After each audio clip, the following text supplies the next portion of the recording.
Good morning दोस्तों, मैं Pritam Kumar Rai, GS teacher. आज से हम लोग जीएस सीखेंगे। आज का पहला चैप्टर हम लोगों का है भारत एक परिचय। आज का पहला टॉपिक है हम लोगों का भारत एक परिचय। इस परिचय में भारत का परिचय हम लोग दो प्रकार से पाते हैं। पहला परिचय इसका पाते हैं राजनैतिक रूप से, और दूसरा परिचय इसका पाते हैं हम लोग भौगोलिक रूप से। राजनैतिक कहने का मतलब यह है कि भारत किन देशों के साथ घिरा हुआ है, इसकी वास्तु स्थिति क्या है, और भौगोलिक कहने का मतलब है कि भारत कहाँ है, कैसे है, कितना डिग्री में है, क्या है, आदि आदि। इन दोनों बातों पर आज हम लोग चर्चा करेंगे। सबसे पहले इस भारत के नाम पे चर्चा करना है कि आखिर ये भारत नाम कहाँ से आया, कैसे आया। थोड़ा सा मैं पृष्ठभूमि में जाता हूँ। हमारे यहाँ पंडित जी सत्यनारायण भगवान का पूजा करवाते हैं, तो उस दौरान वो श्लोक में ही दो चार नाम बोलते हैं। जैसे आप सुनेंगे, इति श्री रेवा खंडे जम्बू द्वीपे भरत खंडे भारतवर्षे आर्यावर्ते आर्य नगरी ब्रह्मदेश आदि आदि। तो ये सब कुछ पौराणिक नाम है जो भारत के लिए लिए गए हैं, जैसे आर्यावर्त, जम्बूद्वीप, ब्रह्मदेश, भारतवर्ष आदि आदि। परंतु थोड़ा सा और आगे आते हैं हम लोग, थोड़ा और आगे देखते हैं कि इसके नाम के पीछे एक पौराणिक कथा है कि कुरु राजवंश, जिसका जिक्र मिलता है महाभारत में। महाभारत का पुराना नाम जय संहिता है।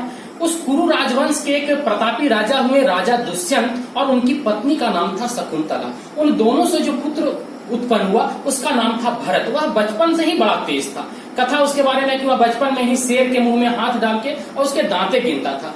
उसी प्रतापी राजा के नाम पे हमारे देश का नाम भारत पड़ा। पहली जानकारी यहाँ से मिलती है। और दूसरी जानकारी, गुप्त काल के एक कवि हुए कालिदास ने बहुत सारी पुस्तकें लिखी है। उस पुस्तक में उन्होंने एक पुस्तक लिखा अभिज्ञान शकुंतलम। उस पुस्तक में भी इसी राजा दुष्यंत की पत्नी शकुंतला का जिक्र है, वहां से भी भारत नाम आता है। अब अभिज्ञान शकुंतलम का नाम आया, तो अभिज्ञान शकुंतलम भारत की एकमात्र पुस्तक है जो विश्व के 100 महाकाव्यों में शामिल है, और वह पहली पुस्तक है कि जिसका किसी यूरोपीय भाषा में अनुवाद हुआ है। इसके अनुवादक विलियम जोन्स थे। ये हो गई पौराणिक बातें।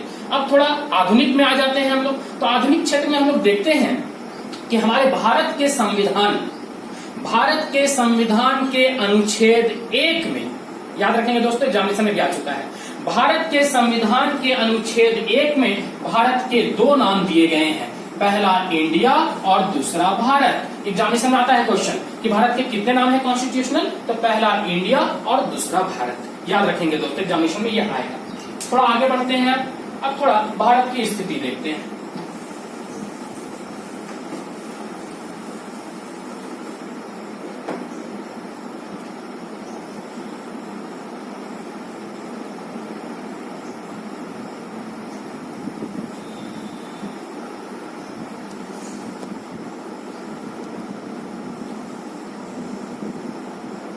सबसे पहला चीज हम लोग देखेंगे दोस्तों भारत में कि वर्तमान में भारत में कितने राज्य और कितने केंद्र शासित प्रदेश हैं। थोड़ा देखेंगे, 28 राज्य और 8 केंद्र शासित प्रदेश हैं। इस बात को थोड़ा देखेंगे। बहुत बड़ा चेंज हुआ है अभी इस क्षेत्र में। क्या चेंज हुआ है? बोलो 2019 तक ये 29 राज्य था और 7 केंद्र शासित प्रदेश था। परंतु मोदी जी के आ जाने से और मोदी जी की सरकार ने एक फैसला लिया कि जम्मू कश्मीर जो भारत का अभिन्न अंग है, एक राज्य था, इससे राज्य की उपाधि छीन ली गई और इसे 2 भागों में तोड़कर अक्टूबर 2019 में 2 यूनियन टेरिटरीज बना दिया गया, एक जम्मू कश्मीर और दूसरा लद्दाख। इस बात को थोड़ा ध्यान से रखेंगे, जिससे 29 से घटकर राज्यों की संख्या 28 हो गई और केंद्र शासित प्रदेशों की संख्या 7 से बढ़कर 9 हो गई। परंतु जनवरी 2020 में जो भारत के 2 यूनियन टेरिटरीज थे, दमन दीव और दादर नागर हवेली, इन दोनों को कंबाइन कर दिया गया, जिससे कि आज केंद्र शासित प्रदेशों की संख्या 8 है। अब थोड़ा राज्य की स्थिति और केंद्र शासित प्रदेशों की स्थिति थोड़ा सा देखते हैं। पहले भारत को देखें कि भारत, अच्छा दोस्तों एक चीज और, जब भी कोई मैप हम लोग बनाते हैं तो सबसे ऊपर वाला पार्ट नॉर्थ होता है और नीचे वाला पार्ट साउथ होता है।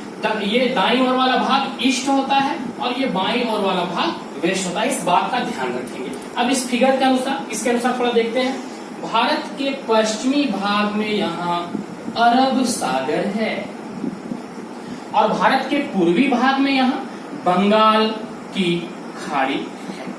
अब एक एक करके हम लोग दोस्तों इस यूनियन टेरिटरीज और स्टेट्स को देखते हैं। इसमें शुरुआत करता हूं स्टेट से, देखेंगे थोड़ा। स्टेट 28 स्टेट्स को हम लोग देखेंगे अभी थोड़ा। नंबर 1 पंजाब, किनारे किनारे से चलते हैं दोस्तों, याद करने में आसानी रहेगा।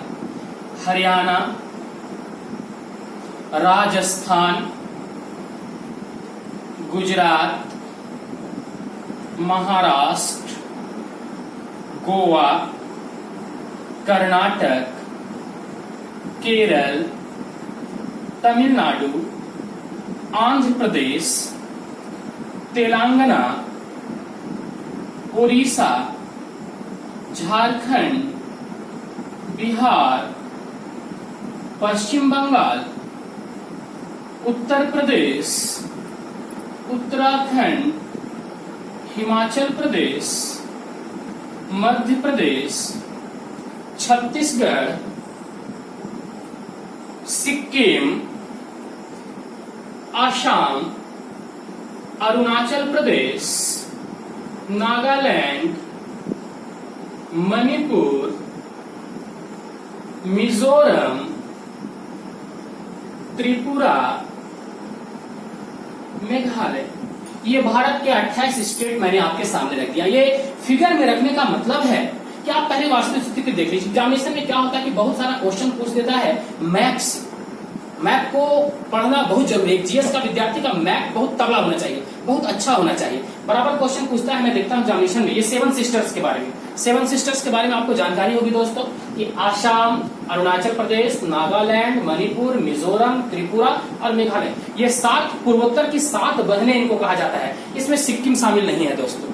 बराबर क्वेश्चन यहाँ से आता है एग्जामिनेशन में कि बताइए किसकी सीमा बांग्लादेश से सटी हुई और किसकी सीमा म्यांमार से सटी हुई। तो थोड़ा इस बात को हम लोग आगे चर्चा करेंगे। मैप का क्लियर होना बहुत जरूरी है आपके सामने। फिर से एक बार देखेंगे दोस्तों, पंजाब, हरियाणा, राजस्थान, गुजरात, महाराष्ट्र, गोवा, केरल, कर्नाटक, तमिलनाडु, आंध्र प्रदेश, तेलंगाना, उड़ीसा, झारखंड, बिहार, उत्तर प्रदेश, उत्तराखंड, हिमाचल प्रदेश, मध्य प्रदेश, छत्तीसगढ़, पश्चिम बंगाल, सिक्किम, असम, अरुणाचल प्रदेश, नागालैंड, मणिपुर, मिजोरम, त्रिपुरा, मेघालय। इस चीज को थोड़ा सा याद रखेंगे दोस्तों। अब थोड़ा बारी आता है यूनियन टेरिटरीज की।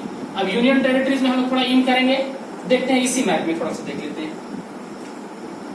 Number 1 Jammu Kashmir. Jammu Kashmir union territories बनने के बाद 2 बड़ा बदलाव आया है दोस्तों। थोड़ा ध्यान से सुनेंगे क्या बदलाव आया है। अभी तक सबसे बड़ा क्षेत्रफल में यूनियन टेरिटरीज होता था अंडमान निकोबार, लेकिन अब कौन हो गया? जम्मू कश्मीर। पहला बदलाव। दूसरा बदलाव, अभी तक दिल्ली मात्र एक ऐसा यूनियन टेरिटरीज था जिसका अपना हाई कोर्ट था, अब उसके जगह पे जम्मू कश्मीर भी हो गया। इस बात को थोड़ा सा ध्यान रखेंगे। तो नंबर 1 हो गया आपका Jammu Kashmir union territories. Number 2 Ladakh. Number 3 Chandigarh. Chandigarh Punjab और हरियाणा दोनों का कैपिटल है और चंडीगढ़ का कैपिटल भी चंडीगढ़ है, याद रखेंगे इस चीज को। नंबर 4 दिल्ली। नंबर 5 ये गुजरात और महाराष्ट्र दोनों में फैला होगा अब दमन दीव, दादरा नगर हवेली, इसको याद रखेंगे। नंबर 6 यहाँ अरब सागर में एक द्वीप है जिसका नाम है लक्षद्वीप। पहले इसे मिनिकॉय द्वीप, लक्षद्वीप आदि कहते थे। एक बार जेपीएससी में क्वेश्चन पूछा दोस्तों कि बताइए लक्ष्य का मतलब क्या होता है। तो लक्ष्य एक संस्कृत वर्ड है और मलयालम में, संस्कृत और मलयालम दोनों में लक्ष्य का मतलब 1 लाख होता है। इस बात का थोड़ा सा ध्यान रखेंगे। इसके बाद थोड़ा यहाँ देखते हैं, यहाँ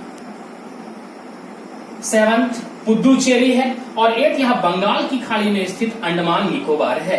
ये है भारत के 28 राज्य और 8 केंद्र शासित प्रदेश दोस्तों, इसको याद रखेंगे। आज इतना ही, छोटा छोटा करके मैं इस खंड को पूरा करूंगा। भारत एक परिचय इसका नाम होगा और धीरे धीरे मैं आपको संपूर्ण जानकारी दूंगा। Good luck all of you.